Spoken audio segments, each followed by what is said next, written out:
Why so serious? Ça va être bien. Sacré Hubert, you are so French. Toi aussi. À quelle conviction faites-vous allusion, mademoiselle Tatou? Tout le monde peut cuisiner. Et juste là, un petit géranium. D'accord, faisons comme ça. Bonjour à tous et bienvenue dans un nouvel épisode du podcast En 4 actes, suite et fin de ce podcast qui aura rythmé votre début de printemps. C'est le 4e acte de ce podcast. Nous avions fait la semaine dernière les scénarios. Il y a 2 semaines, c'était les classiques et on avait commencé par la mise en scène. C'est toujours avec Andrina et Alexandre sur ce petit podcast éphémère. Comment ça va? Ça va et toi? Très bien. Très bien. La scène est nickel aussi. C'est bon, vous êtes prêts pour conclure ce podcast avec du coup un thème, c'est la vie au cinéma. On a voulu un peu, toujours en partant de nos top 4 Letterboxd, où on a décidé de faire et de boucler la boucle avec du coup des films qui traitent de passages et de moments clés de la vie. C'est ce que nous verrons dans les 3 premiers films que nous allons un peu décortiquer, analyser, puis dans le jeu en deuxième partie, qui sera une espèce de frise chronologique qui vous servira de playlist pour des films qui traitent à chaque fois de moments marquants qu'on peut avoir dans la vie. Nous sommes tous à la vingtaine, entamés à peu près pour Andrina, Alexandre et moi un peu plus que vous. Donc il y a des moments de vie que je suis en train de vivre que vous n'êtes pas encore en train de vivre, d'autres qui font écho plutôt à ceux de nos parents. Donc c'est toujours un peu intéressant quand on regarde un film de voir comment ces thématiques nous touchent. Ça va être un peu la question fil rouge d'aujourd'hui, comment on est touché par ça? Est-ce que nous on le ressent au plus profond de nous? Est-ce que c'est plutôt en voyant ce film avec quelqu'un qui est touché directement par le personnage principal qu'on voit que c'est des thématiques qui les touchent? Le nombre de fois où j'ai pu voir des films avec des personnages un peu quarantenaires, cinquantenaires et voir ma mère pleurer à côté et moi je me disais bon, elle doit s'identifier, ça doit lui faire ressortir des moments de nostalgie, des émotions, des choses qu'elle a vécues.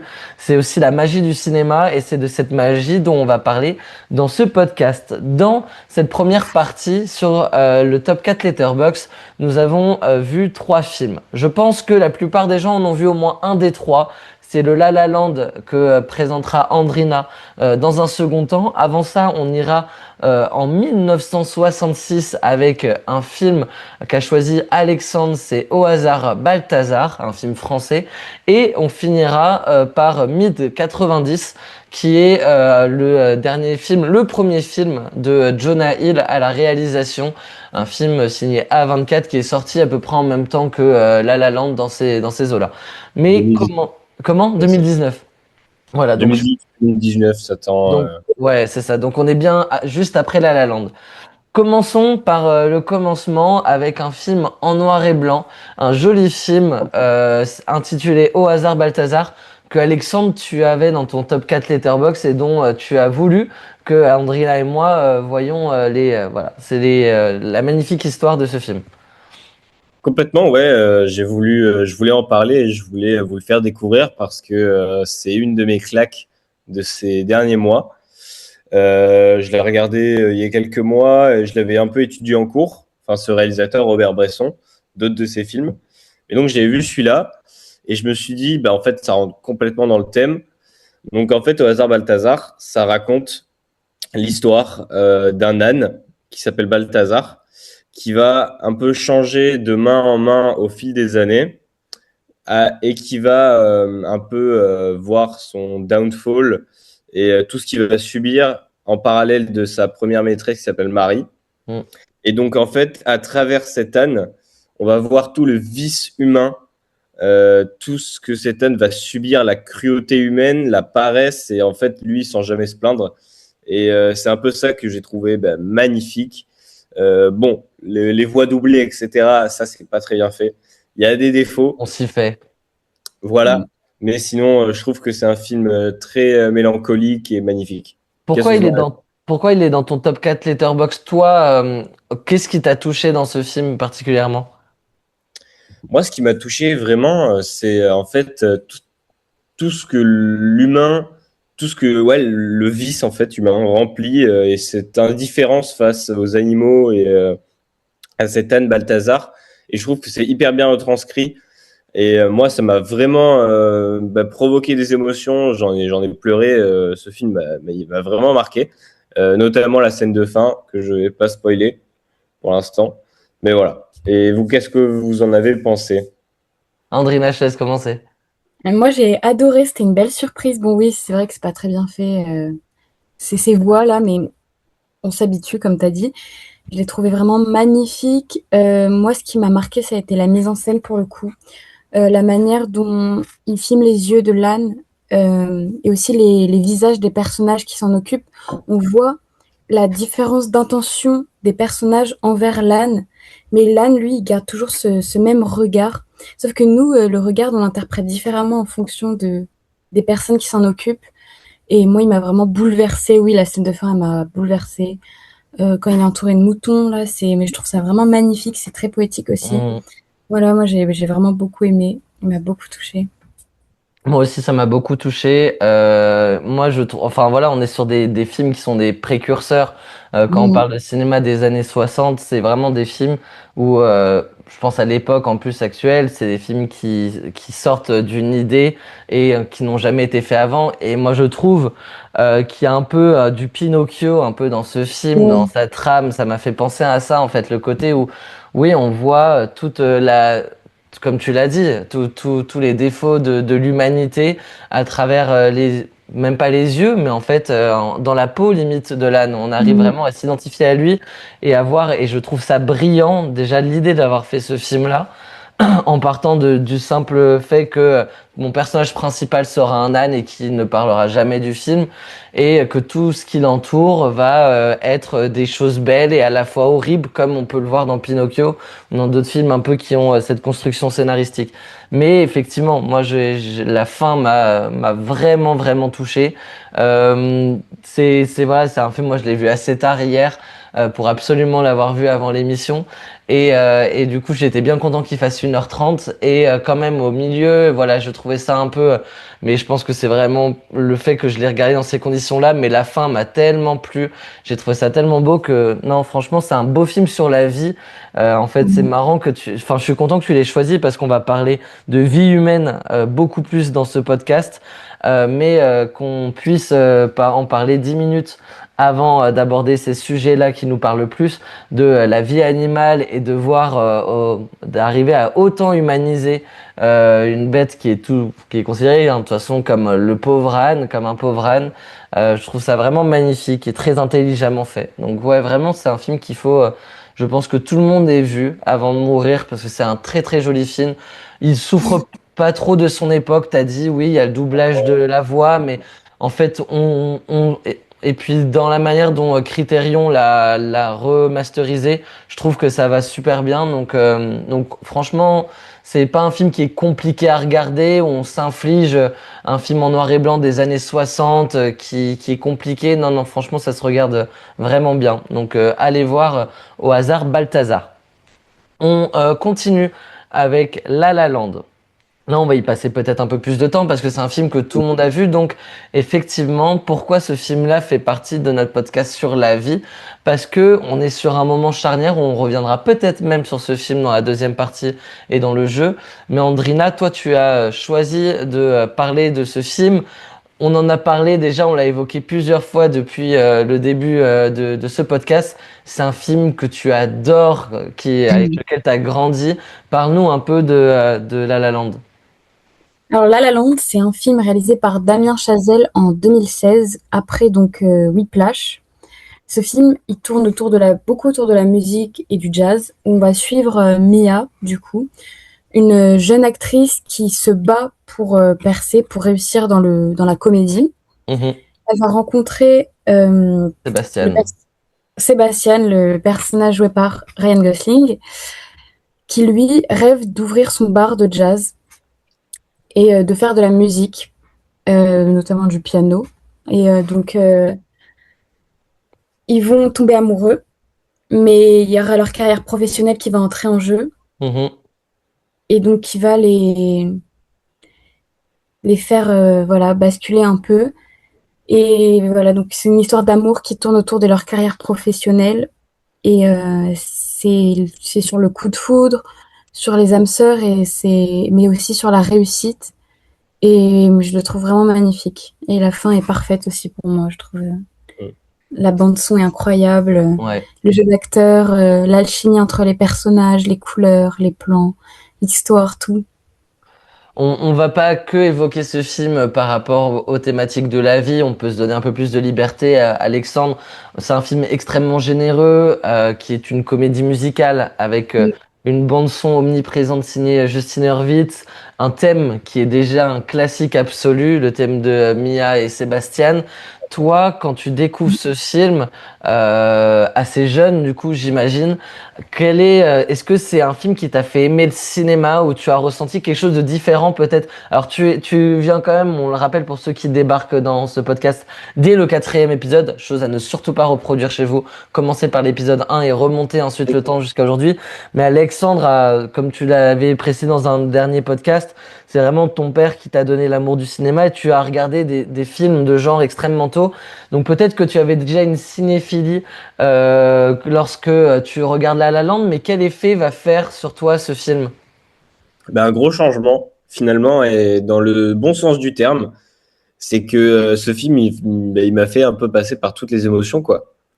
Et c'est ça que je trouve génial quand je l'ai vu. Toute cette différence qui s'installe dans le film, et comme disait Andrina, cette question un peu universelle de est-ce qu'on peut vraiment tout avoir, quoi? Est-ce qu'on peut tout avoir, la réussite, l'amour, etc. Et ça traite tellement de choses, et ça m'a fait, j'y ai beaucoup repensé au fil des jours, etc. Au début, j'aimais pas trop le film, au premier abord, et au final, je me suis dit, je vais le re-regarder avec ma sœur, et je l'ai beaucoup mieux compris. Et c'est là où tout s'est débloqué, en fait. Et le fait de pas mettre de happy end, comme disait Andrina, etc., je trouvais ça magnifique. La BO, n'en parlons pas. Et ouais, ça m'a vraiment apporté un regard complètement différent sur le cinéma de base que je regardais. Et du coup, j'avais des a priori forcément sur ce nouveau cinéma un peu. Et au final, en fait, c'est resté gravé dans ma mémoire. Ouais, moi pour renchérir sur vous, c'est une de mes plus belles expériences cinématographiques de mon adolescence. C'est vraiment un film que j'ai découvert au cinéma et dont j'ai été émerveillé par déjà la beauté des musiques. Moi, je suis plutôt assez ok avec les comédies musicales. C'est pas un genre qui me déplaît ou j'y vais à reculons. Moi, j'aime plutôt ça, mais celle-ci m'a vraiment transcendé. Damien Chazelle a deux amours dans sa vie, le cinéma et la musique. Et c'était un batteur de jazz dont Whiplash est un peu inspiré pas de sa vie parce qu'il n'a pas été à la place de Miles Taylor, mais en tout cas de son amour pour la musique jazz et le fait d'être batteur. Miles Taylor devait jouer dans La La Land à la place de Ryan Gosling, mais c'est finalement Ryan Gosling qui prendra la place, tout comme Emma Stone devait être à la base Emma Watson. Il existait une affiche même de Miles Taylor et Emma Watson dans ce duo Mia-Sébastien. On est ravis de revoir Emma Stone et Ryan Gosling pour la 3e fois dans un film à ce moment-là. Et le duo va extrêmement bien marcher. C'est une belle histoire d'amour. C'est une belle histoire aussi sur les ambitions, sur comment lier le perso et le professionnel lorsqu'on est au début d'une carrière. Pour ça qu'on reparlera de ce sujet-là un peu plus tard dans notre jeu. Moi, c'est un film aussi sur sa fin. Genre, il y a vraiment un truc de... Tu as dit, il n'y a pas de happy ending, mais en fait, il y en a une, et elle est soumise dans un magnifique clip que nous pond Damien Chazelle, de ce qu'aurait pu être la vie de Mia et Sébastien s'ils avaient fait le choix de l'amour plutôt que du professionnel. Et en fait, cette séquence-là, qui n'est pas la dernière séquence, mais l'avant-dernière séquence, est absolument extraordinaire. Et du coup, moi, ça fait que quand tu es au cinéma, tu te dis d'accord, donc on a le droit de faire deux fins et de le faire aussi bien lorsqu'on est un réalisateur. Donc non, pour moi, c'est vraiment un magnifique, magnifique film. Je veux pas le spoiler, mais en tout cas, il est pas encore sorti dans mon top 100 all-time et il reste plus qu'un épisode, c'est le top 10. Donc, il risque d'arriver incessamment sous peu. En tout cas, c'était sûr que La La Land était dans mon top 100, mais vu qu'il n'est pas passé dans les 90 premiers noms, peut-être qu'il sera dans les 10 derniers. Mais c'est vrai qu'en tout cas, le cinéma de Damien Chazelle, et il a été aux Oscars le plus jeune réalisateur à recevoir un Oscar pour ce film-là. Ce n'a pas été pour celui du meilleur film, puisque c'était l'année où Moonlight l'avait eu après voilà une vraie faux remise, c'est en tout cas un gros malentendu qui avait finalement récompensé Moonlight, mais il l'avait eu pour voilà plein d'autres prix. Et La La Land est un film générationnel pour en tout cas notre génération à nous. Donc effectivement, on vous conseille si vous ne l'avez toujours pas vu, mais c'est un film aussi qui est plaisant à revoir. Je sais que Ah oui. Alexandre, avant de préparer, tu t'es dit, oh, je vais peut-être me le refaire une 15e fois. Ouais. En fait, c'est Non, mais toujours un plaisir. legit, je l'ai maté 8 ou 9 fois ce film. Mais Ouais. c'est déconné, quoi. Et à chaque fois, il fait le même effet. Ouais. Plaisir de le regarder. Quoi. Ce clip à la fin, là, avec l'épilogue, c'est Tout. tellement... Ah, presque- ouais. Moi, je le regarde une fois tous les 2 ans, moi, je pense. Je le regarde au maximum tous les 2 ans, des fois un peu plus. Un autre film que je regarde chaque année, depuis que j'ai croisé son chemin, c'est Mythe 90, le premier long métrage de Jonah Hill. Un long métrage intime, si on parle actuellement de Toledano et Nakash qui font, après plus de 15 ans, 20 ans de carrière, leur premier film vraiment intime.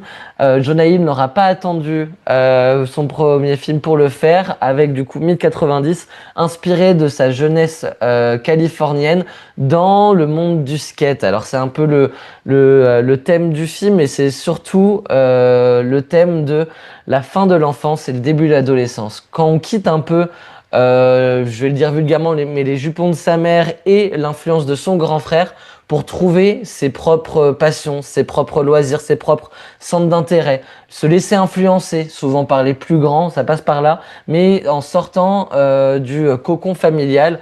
Et c'est dans cet été-là qu'on va suivre la vie du personnage Sunburn, qui va être voilà, surnommé par la bande de skate qu'il va intégrer.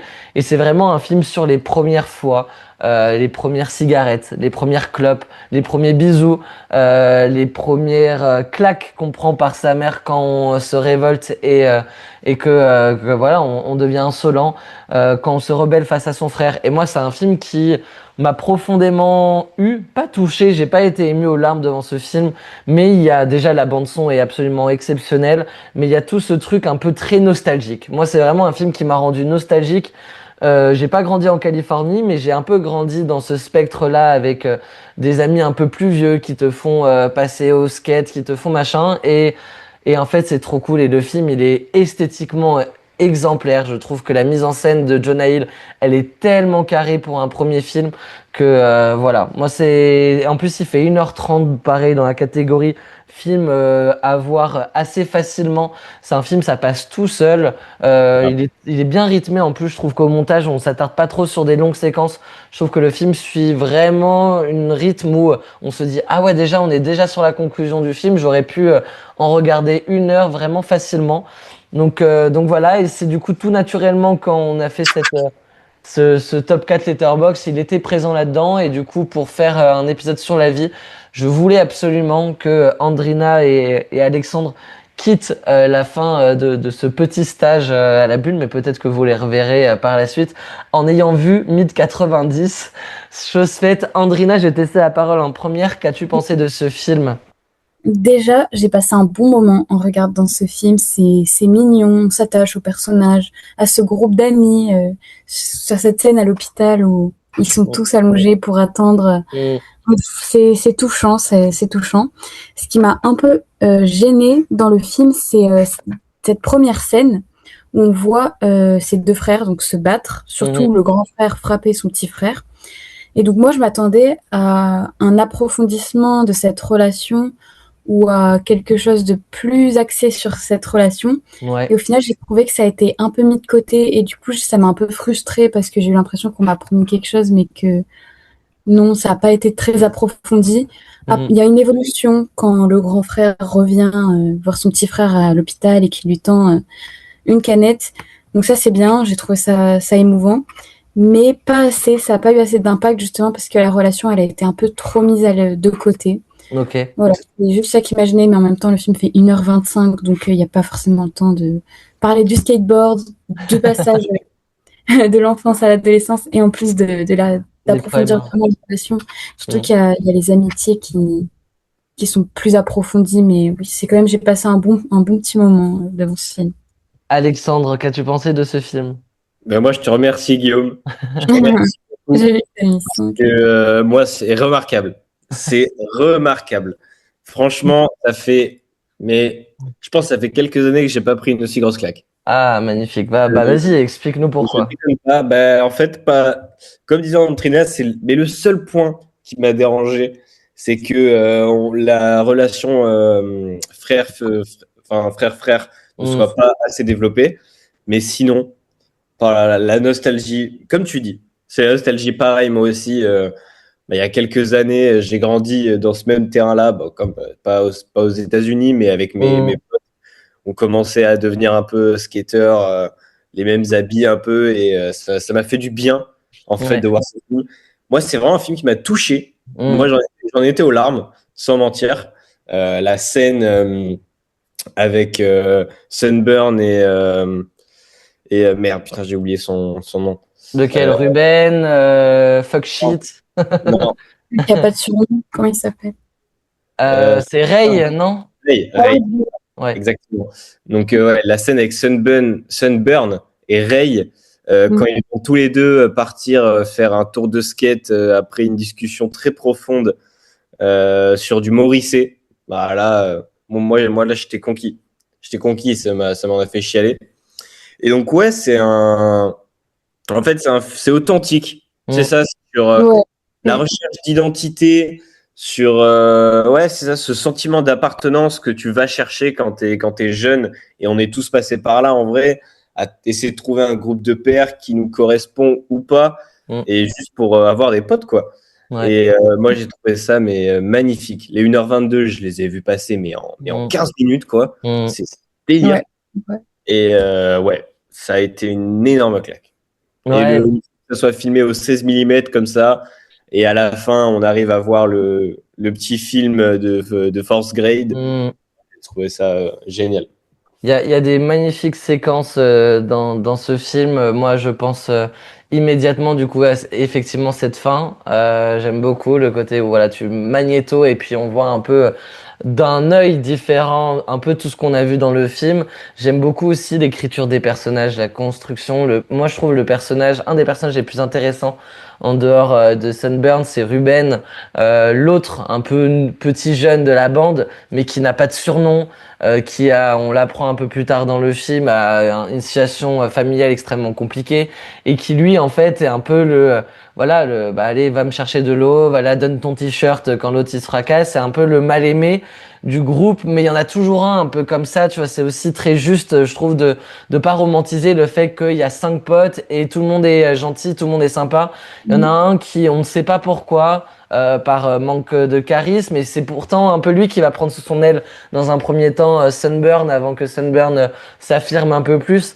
Et j'aime beaucoup ce personnage-là. À chaque fois que je le revois, je le trouve de plus en plus profond, toujours plus profond, je veux dire. Et puis après, niveau réalisation, il y a des bêtes de scène. La scène où il rentre dans un seul et même plan séquence dans la fête, dans la soirée, sur une musique en plus Watermelon Man, qui est une musique un peu, on commence un peu avec des notes de jungle, puis ensuite pour finir sur du jazz, et tout ça dans un plan séquence où on va rentrer.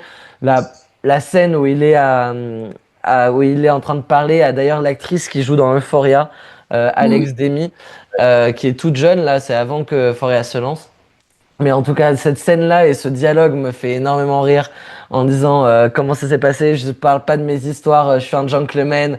Et puis ensuite derrière, le contraste avec quand il sort de la chambre et que là tu vois, il y a une espèce où la musique et le plan fixe sur lui, on voit qu'il a passé un cap. En fait, ce moment, il est charnière dans sa vie. Et à partir de ce moment-là, il ne sera plus jamais un enfant. Et Même il y a cette différence entre encore les gars et les meufs. ouais. Les deux réactions différentes. T'as le petit, t'as le groupe de potes qui a son petit sourire, qui check tout le monde, et l'autre qui est un peu en bande, les filles en bande qui parlent de tous les potins, quoi. Il se souviendra de toi toute sa vie, etc. Genre vraiment trop mignon. Ce passage-là est trop mignon et vraiment le film est bourré, je trouve. Pour un peu parler de réalisation, quel est votre œil, vous, de jeunes étudiants en école de cinéma, sur ce que peut être un premier film? Et c'est le premier film de Jonah Hill. Alors, il a déjà une expérience accomplie en tant qu'acteur, mais en tant que réalisateur, c'est son tout premier film. Comment vous le percevez, vous, un peu? Est-ce que il y a déjà un peu la patte d'un futur grand réal? Il est en train de préparer son deuxième film au moment donné où on tourne cette vidéo. Quel est un peu votre sentiment sur la réalisation de Jonah Hill? Je vais te laisser commencer, Andrina. Bah déjà, je trouve que ça a osé ce format en 4 tiers, très, très nostalgique. Et Mhm. puis surtout, il est très personnel, il est très authentique, comme on a dit tout à l'heure. Et ça, je trouve ça génial. Et on sent qu'il y a quelqu'un derrière la caméra, on sent qu'il y a un regard sur quelque chose. Et pour moi, rien que ça, c'est déjà être un vrai réalisateur. Quand on sent qu'il y a quelqu'un derrière la caméra qui a un regard sur quelque chose, qui a des avis, qui le partage, ben, on le ressent vraiment directement et je trouve ça très beau. Et toi, Alex?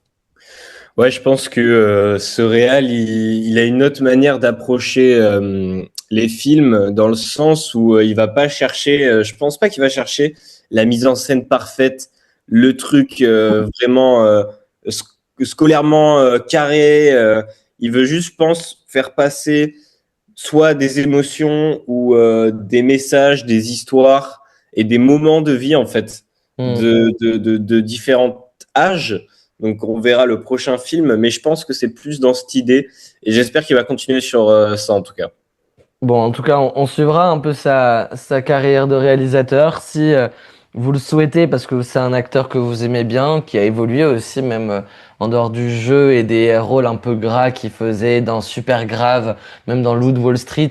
Il a des rôles un peu plus dramatiques en ce moment, tout en ayant évolué physiquement, vous avez pu le voir. À la réalisation, vous avez un seul film pour être à jour dans sa filmographie, donc foncez, voir Mythe 90. Il coche beaucoup de cases ce film. Si jamais vous aimez les films sur l'enfance, si vous aimez et vous voulez continuer un peu à voir des films signés A24, c'est un des premiers. Donc vraiment, c'est un film qui peut rentrer dans pas mal de playlists et de watchlists. Donc voyez-le. On va vous en donner une autre de playlist à présent. On va passer maintenant dans la partie jeu de ce podcast. On va jouer tout simplement, je l'ai appelé le jeu de la vie. Le jeu de la vie, c'est une frise chronologique, vous pouvez la voir actuellement à l'écran. Donc un jeu où on va commencer de la petite enfance. J'ai fait le choix de ne pas faire de choix et de commencer par Amélie et la métaphysique des tubes qui va introduire, et je vais introduire un peu ce jeu-là avec ce film. Puisque en fait le but c'est que à coup de tu préfères, à chaque fois j'ai sélectionné 2 films sur une thématique de la vie. Donc je vais vous name dropper les thématiques. On va parler de petite enfance, d'enfance, tout ce qui concerne un peu la primaire et tout ça. Le passage de l'enfance à l'adolescence, l'adolescence pure, le passage à l'âge adulte, le début de carrière professionnelle. Une fois qu'on a démarré sa carrière professionnelle, derrière, des fois, on va fonder une famille ou quelques temps après, on va se réunir avec sa bande de potes un peu plus mûrs et où on va décider de complètement s'éloigner des codes et de partir à l'aventure. En tout cas, après, on va atteindre l'âge mûr, l'âge un peu de raison. On fait un peu un premier point sur sa vie, la vieillesse et enfin des films qui caractérisent la mort, la fin de vie. On va pas être sur du cancer ou de la mort comme ça, mais plutôt voilà la vieillesse. Après la vieillesse, quand on fait un peu voilà une rétrospective de toute sa vie. Donc à chaque fois, il y a 2 films. Andrina et Alexandre vont devoir se mettre d'accord sur un seul film à chaque fois, justifier leur choix sur ce film. Et s'ils ne sont pas d'accord, c'est moi qui trancherai et qui choisira le film. L'idée, c'est qu'à la fin, vous ayez une belle playlist de films qui retracent tout un peu les grandes étapes de la vie. Nous, on va s'arrêter au début de la carrière professionnelle dans notre vie à nous, mais ça prendra le relais et certains s'identifieront sur les films d'après. Donc, on commence par Amélie, la métaphysique des tubes, sorti en 2025, que j'ai vu en avant-première au Festival d'Annecy. L'interview de Liane Chohan et de Mélis Vialad, les réalisateurs et réalisatrices du film, est disponible sur La Bulle Cinéma dans la rubrique interview. Un magnifique film d'animation qui a été nommé aux Oscars, aux Golden Globes, aux César, qui a gagné le Grand Prix du festival à Annecy. C'est un magnifique film sur l'âge entre 0 et 3 ans, quand on est vraiment un bébé, quand on découvre la vie, les couleurs, les sens. C'est un magnifique film, c'est une ode à cette époque qu'est la petite enfance et je vous le conseille énormément. Je sais pas si l'un de vous deux l'a vu, si vous avez... Ouais, tu l'as vu, Alex? Un petit mot sur ce film, est-ce que c'est un beau film pour commencer? Ouais, bah, pareil, je l'ai vu, je l'ai pas vu en avant-première, mais je l'ai vu très vite à sa sortie parce que il m'intéressait déjà visuellement. Et ouais, c'est un très beau film. Franchement, au Japon en plus, franchement, tout le décor et l'animation est magnifique. Ouais. Et ouais, bon, même si je pense que personne dans sa vie se rappelle des moments qu'il a passés entre 0 et 3 ans, ça décrit assez bien. Et ouais, c'est hyper beau. Moi, j'ai beaucoup aimé ce petit film d'animation.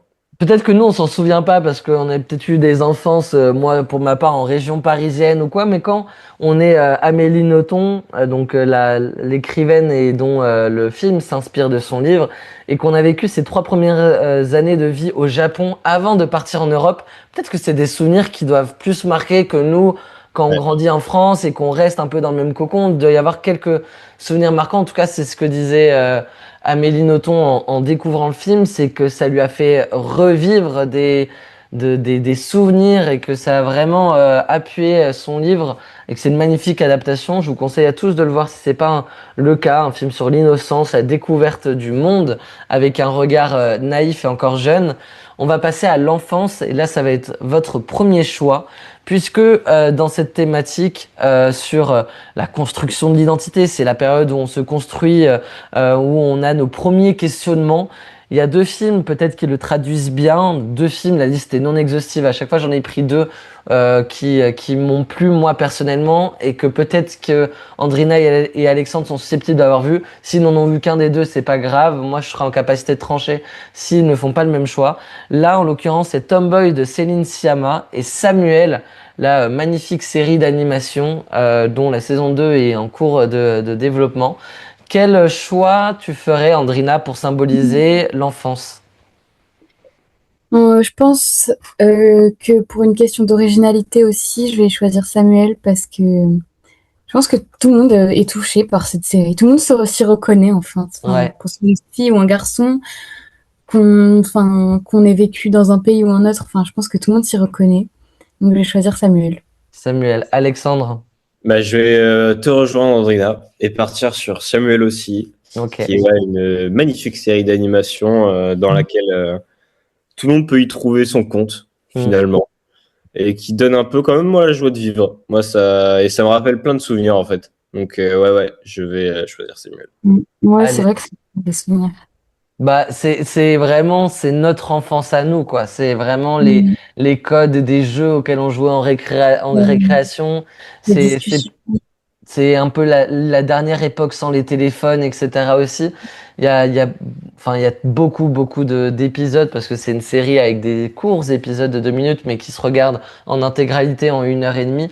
Mais effectivement, il y a plein de passages qui piquent un peu notre cœur en disant oh, mais j'ai vraiment vécu ça aussi, quoi. C'est les mêmes questions, c'est les mêmes façons de prononcer ces phrases-là. Cette série est dingue et parfaite sur cette thématique-là. On continue avec la fin de l'enfance et le début de l'adolescence. On va aborder un film qu'on vient d'aborder, mid-90, ou Stand By Me, un film un peu plus ancien, mais ça va, qui est quand même assez rattrapable. Première amitié, les expériences, la liberté aussi, la découverte un peu de la liberté. Quel film vous plébiscitez? Vas-y, Andrina. Moi, ce sera Stand By Me parce que je l'ai regardé quand j'étais petite et je le regarde souvent. C'est un Ok. film qui me touche, je le trouve magnifique, avec la musique magnifique.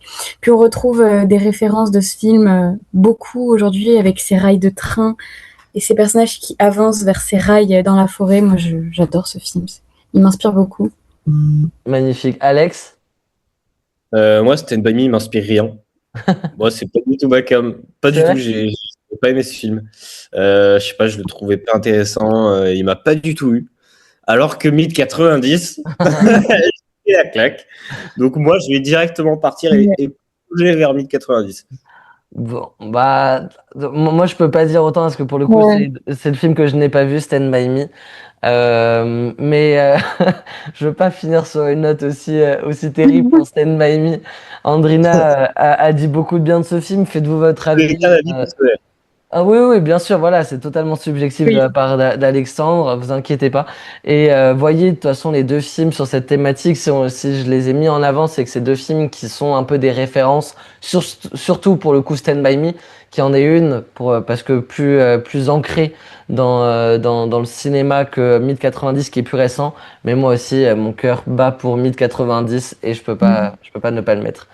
On va passer à l'adolescence. Entre amour, malaise, construction sociale aussi. J'ai choisi deux films qui sont des comédies françaises. LOL, dans un premier temps, ou Nos jours heureux. Deux films vraiment sur voilà cette période un peu charnière qu'est l'adolescence. Mais là, on est plutôt sur voilà la jeune adolescence. On a 14-15 ans. C'est soit les colonies de vacances pour Nos jours heureux, soit l'entrée au lycée pour LOL.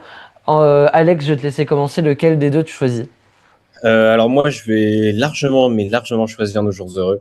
Ok. LOL, ça m'a rien fait du tout non plus. Franchement, enfin c'est mignon quoi, vite fait, mais sinon, je trouve ça mauvais. Et non, franchement, Nos jours heureux, en fait, moi, ça m'a tellement marqué puisque bah, déjà moi, ça me rappelle beaucoup de souvenirs puisque j'ai fait des colos. Mm. Donc forcément, en fait, bah, tu découvres les premiers amours, le nouveau groupe de potes. Au bout de 2 semaines, tout s'effondre et c'est terrible. Et t'as l'impression d'avoir vécu mais 2 ans avec eux. Mm. Et ça retranscrit tellement bien ça que ouais, moi ça m'avait beaucoup marqué Nos jours heureux. Andrina, quel choix fais-tu? Ben, je suis d'accord avec toi. Déjà, j'aime pas LOL. Il m'a rien fait. J'ai même pas du tout aimé LOL, en fait. Ok. Donc, directement Nos jours heureux que j'ai vraiment beaucoup aimé, qui est marquant, qui est drôle. Enfin, c'est du Toledano et Nakash. Oui, c'est drôle, c'est léger, c'est touchant et ça fait du bien et tout le monde devrait voir ce film. Voilà. Les adultes voleraient presque la vedette aux jeunes acteurs, même si on a beaucoup qui ont percé par la suite. Mais je voulais que dans l'adolescence, on parle un peu de l'été, de ces colonies de vacances aussi, qui sont un peu marqueurs de waouh, ça y est, je pars plus en vacances avec chez papy et mamie. Je peux un peu vivre ma vie d'ado. Waouh, il y a des filles que je connais pas ou des garçons que je connais pas. On va sympathiser avec, ça crée des émotions. C'est ça en fait, l'adolescence aussi, et Nos jours heureux le traduit extrêmement bien. On va passer à l'étape d'après, le passage à l'âge adulte, avec un film américain signé Richard Linklater, Boyhood, qui aurait pu se retrouver un peu dans toutes les catégories, tant c'est un film qui est sur l'enfance. Je crois que l'acteur commence, il a 8 ans ou 6 ans et il va finir à 18 ans.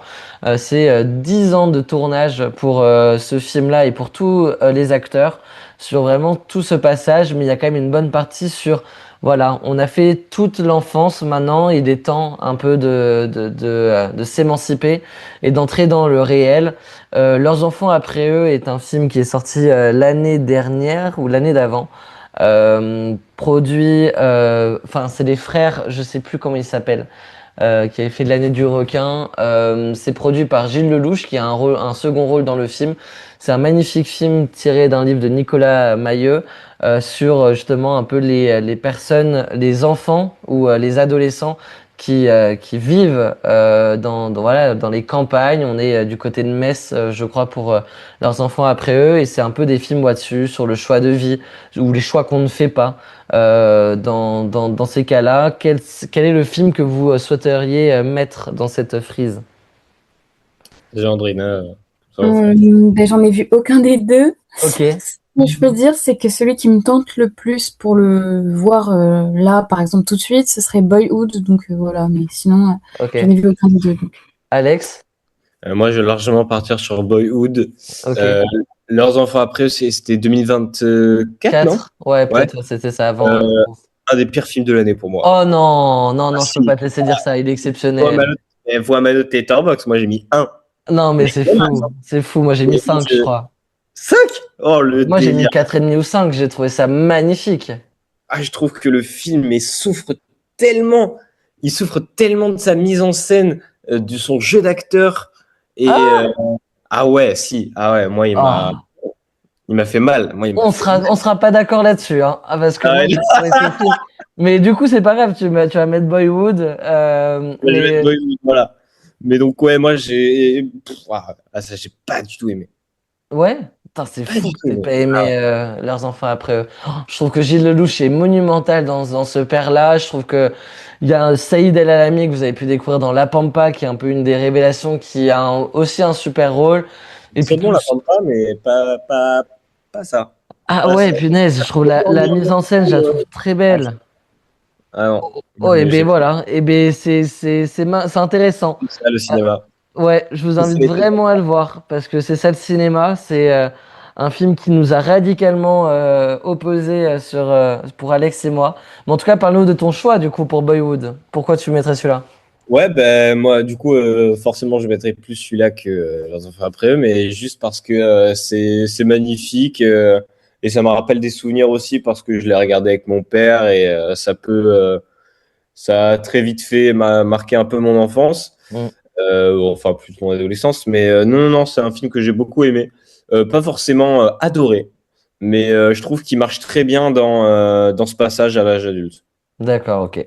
Bah moi, j'ai pas tranché vu que Andrina a aussi mis Boyhood, mais l'un comme l'autre, moi c'est des beaux films que j'ai aimés sur cette thématique-là. Mais Boyhood, vu qu'ensuite on va passer maintenant à la vie d'adulte dans la frise chronologique, Boyhood est le film qui synthétise un peu toutes les périodes qu'on a parlé avant, donc c'est une magnifique conclusion. Si jamais vous faites vraiment cette playlist de remonter le temps et de finir par Boyhood avant d'aborder le début de carrière entre les ambitions, les compromis aussi, le rêve versus la réalité lorsqu'on est dans le monde du travail. J'ai choisi 2 films, La La Land dans un premier temps et Le Diable s'habille en Prada, le premier, avec Anna Thaoué et Meryl Streep. Andrina, quel choix fais-tu? Bon, pour moi, je pense qu'il n'y a pas beaucoup de surprises. La La Land directement, même si Meryl Streep est une de mes actrices préférées. Ce serait pas ce film-là que je retiendrai d'elle. Mais La La Land, ouais, directement. J'ai même pas besoin de me justifier parce que j'en ai déjà parlé beaucoup de fois, mais voilà. Le Diable s'habille en Prada est un film sympathique, un peu oui. là-dessus, sur la fille qui papillonne, qui se retrouve confrontée frontalement à ce que c'est que d'être une femme qui travaille à New York aussi, dans un monde comme la mode. Alex, toi, quel choix fais-tu? Il n'y a pas de débat, hein. Pareil, je vais pas revenir dessus, mais La La Land, c'est trop un monument. C'est trop un monument ces dernières années. Magnifique. Ouais. On va parler du coup derrière de la vie de famille. Donc ça, c'est un peu 3 moments qu'on va mettre les uns à côté des autres et pas après les uns après les autres, puisqu'il y en a qui font le choix de fonder une famille. Donc on va être plutôt sur ces thématiques-là, la vie de famille. J'ai choisi 2 films qui, moi, je trouve se ressemblent tout en étant un peu différents. C'est Little Miss Sunshine d'un côté et Captain Fantastic avec Viggo Mortensen de l'autre. Transmission, responsabilité, fragilité, un peu des familles qui sont imparfaites. Quel film vous choisiriez? Alexandre, je te laisse commencer. Et comme tu dis, c'est pour ça que je vais partir vers Little Miss Sunshine. C'est que ouais, c'est cette famille imparfaite et on dirait presque en fait différente, Ouais. que chaque personnage vient d'une autre famille, mais qui de plus en plus en fait au final dans le film se rejoint et ça décrit beaucoup ce que on peut tous passer en fait. Et chaque personne, je pense, dans notre vie, que ce soit nos parents, nos sœurs, nos frères, nos tatis, nos tontons, blablabla, peuvent se reconnaître dans ce film chez un personnage en fait. Et c'est quand même un road trip heureux, sympa à regarder, qui met le smile quand même. Et c'est pour ça que moi je vais partir dessus parce que ça me rappelle des souvenirs aussi. Andrina? Moi, je suis d'accord. En vrai, c'est un choix difficile, mais Little Miss Sunshine marque le cœur de beaucoup de personnes. Donc, je vais partir là-dessus, surtout que, comme j'ai dit dans le podcast juste avant, moi, j'ai un penchant pour les films où les personnages sont caractérisés à l'extrême. Ouais. Leurs défauts ressortent énormément, mais leurs qualités aussi. Donc, c'est pour ça que j'ai adoré ce film d'ailleurs. Je vais partir sur Little Miss Sunshine. Magnifique. La bande de potes de la quarantaine à présent. On a fait les bandes de potes un peu de l'adolescence. On revient un peu plusieurs années avec plus de maturité. Peut-être quelques gamins aussi qui sont peut-être en colonie de vacances. Peut-être que les enfants de nos jours heureux sont ceux de Barbecue ou des petits mouchoirs, qui sait. Mais en tout cas, c'est les deux films que je vais opposer. La bande de potes de Barbecue, donc la team Foresti, Franck Dubosc. On a qui d'autre là-dedans? On a Lambert Wilson. On a Jérôme Commandeur face à du coup la bande des petits mouchoirs du Cap Ferret, de Marion Cotillard, Gilles Lelouch, Laurent Lafitte, Benoît Magimel. Quel est le film un peu qui vous symbolise un peu cette époque-là, Alex? Andrina, pour commencer. Alors moi, je déteste les petits mouchoirs. Vraiment, je déteste. Donc, je vais partir sur l'autre alors que je l'ai même pas vu. Donc, Barbecue. mais je vois de toute façon, enfin, il faut que je le voie. J'aime bien Commander, tout ça. Donc, je bosse un peu moins, mais enfin, ça va. Hein. Et j'aime bien Commander. Donc, ce serait celui ça me tente de le voir et Ouais. je déteste les petits mouchoirs, donc je le choisirai pas, quoi. Ok, Alexandre. Désolée. Ben moi, je vais partir sur les petits mouchoirs. Du coup,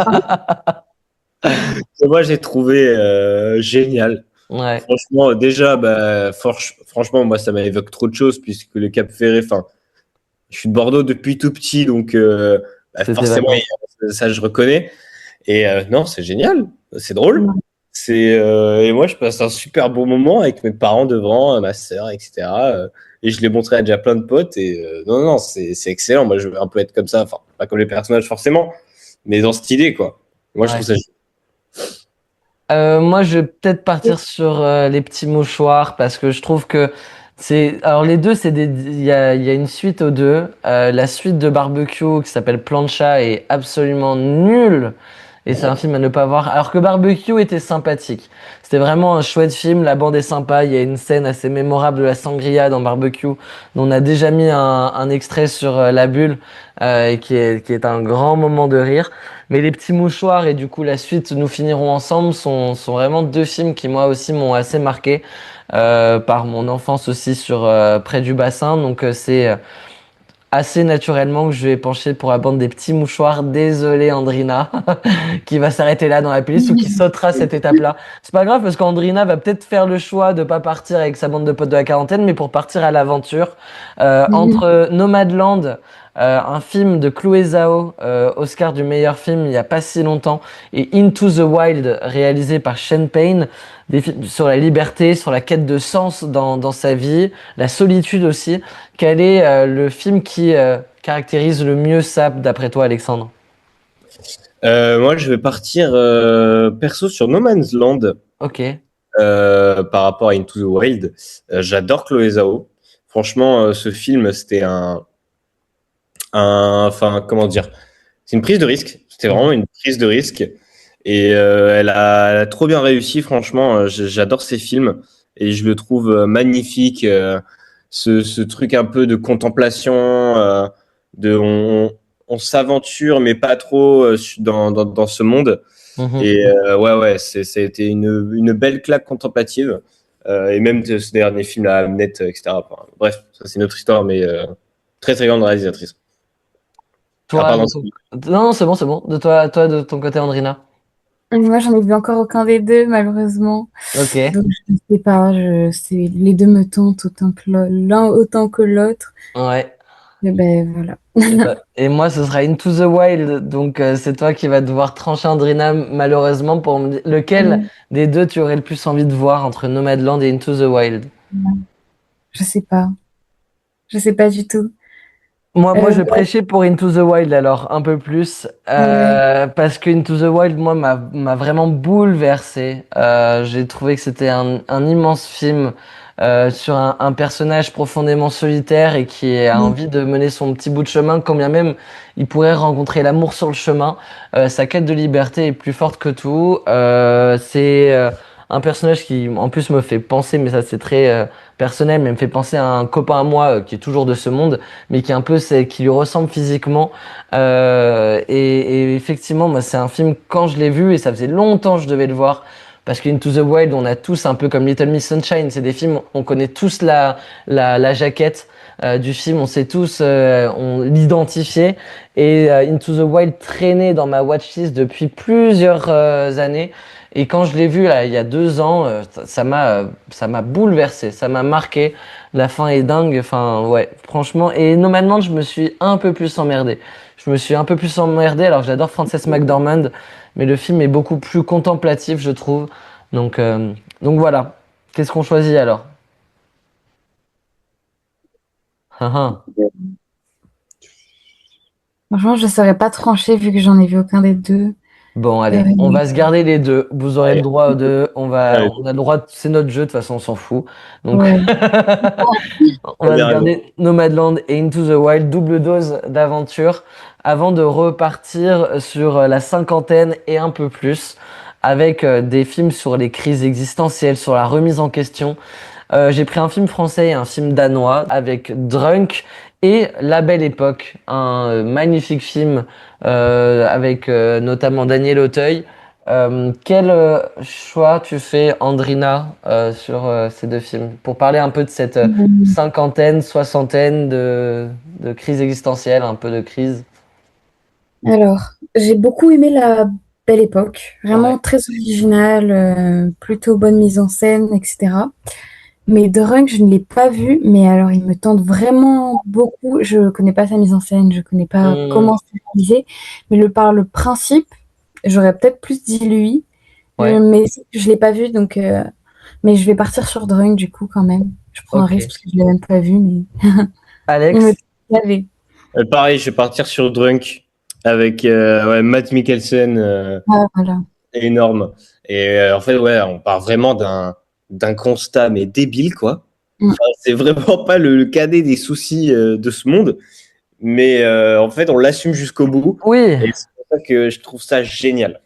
Non, c'est quand même des hommes, tous qui sont dans leur train-train, qui n'ont plus goût en leur vie, leur mariage devient compliqué, leurs enfants deviennent des ados sur écran, et eux sont tous des professeurs de collège qui n'ont plus trop de sens à enseigner à cette génération qui comprennent pas, et du coup ils vont partir et ils vont trouver une étude sur le fait qu'il faut avoir un certain nombre d'alcool dans le sang pour être au max de la pratique, et du coup ils vont exécuter ça, mais voilà. Et après tout le film est un peu là-dessus, mais moi je trouve que c'est pas mal comme film pour cette période-là. J'aime bien un peu le postulat de départ de voir ces gens-là. On verra comment ça va se terminer, mais moi ça me va très bien, Drunk, c'est ainsi un de mes films préférés. En parlant de vieillesse, maintenant, abordons l'avant-dernière catégorie sur voilà le déclin un peu de ces corps, l'amour aussi des fois face au temps, l'amour pas forcément entre maris, mais l'amour qu'on a au sein d'une famille, entre un père et une fille, notamment dans The Father, qu'on a déjà abordé dans l'épisode 2 du scénario. Je vais l'opposer The Father à Youth de Paolo Sorrentino. Alex, quel choix fais-tu? Mais moi, je vais partir sur le choix récent. Voilà, moi, je vais partir sur The Phaser, Ouais. qui m'a été une très belle surprise. Bien qu'il correspond pas forcément à tout le monde, puisque tout le monde n'a pas de grands-parents qui ont des problèmes au De niveau de la démence, de mémoire. voilà.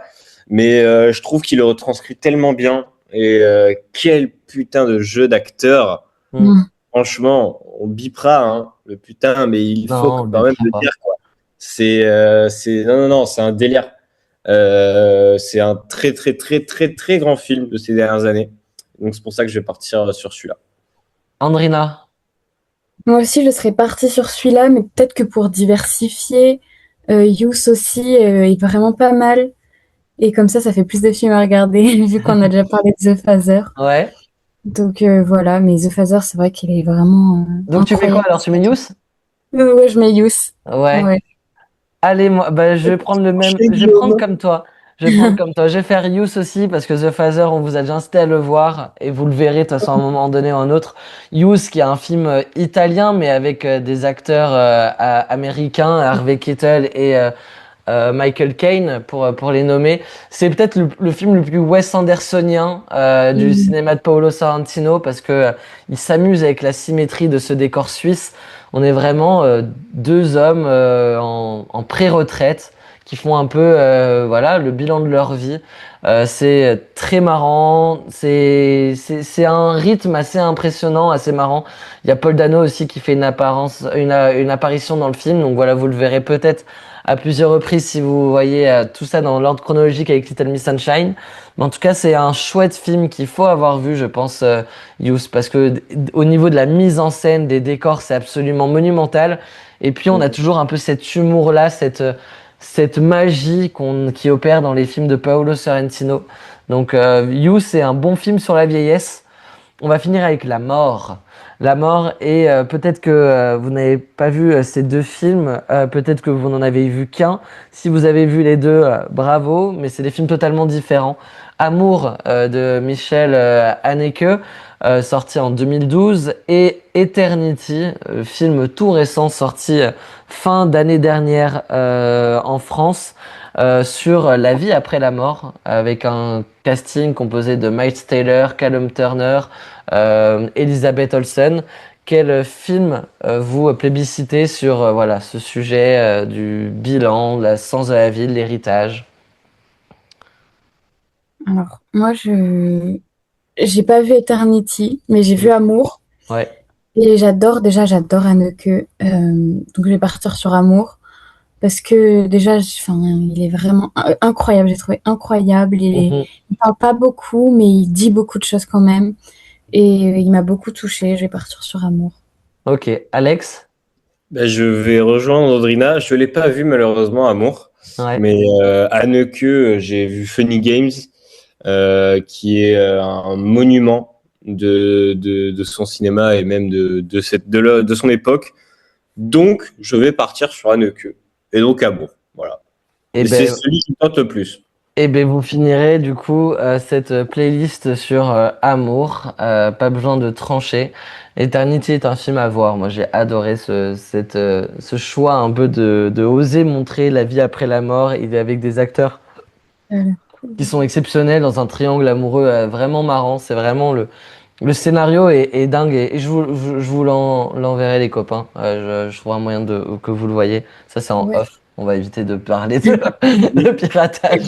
Ça c'est en off. Mais je l'ai comme je vous ai envoyé le dernier, donc ça vous pourrez le voir.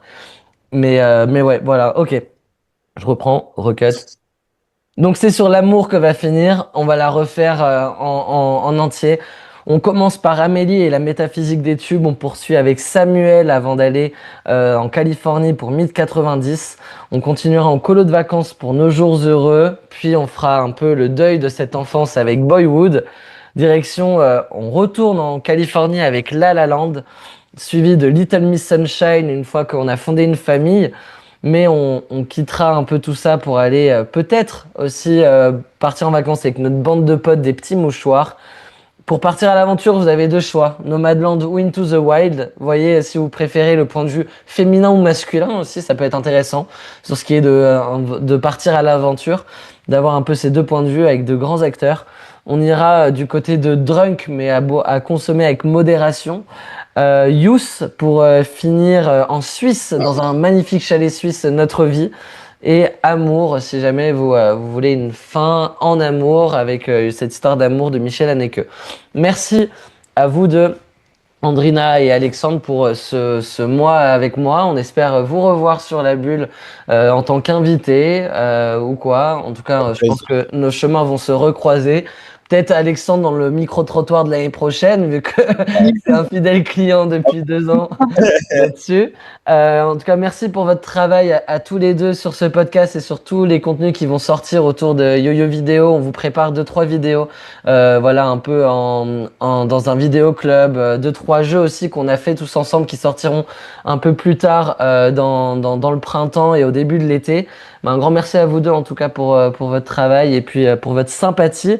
Vous, les abonnés, je vous souhaite aussi une bonne semaine. On se retrouve la semaine prochaine pour le dernier épisode du Top 100 All Time. Voilà, là aussi, on va finir un petit arc narratif de 2026 et de fin 2025 ensemble. Donc mardi prochain, dernier épisode. Si vous n'avez toujours pas commencé ce Top 100 All Time, je vous invite à le commencer avec le premier épisode où on aborde déjà 30 films avec Maxime. Voilà, tout ça est disponible sur YouTube, les réseaux sociaux aussi, on a plein de formats propres et exclusifs là-dessus. Donc abonnez-vous partout sur La Bulle Cinéma et La Bulle Podcast. Très bonne semaine à vous. Ciao.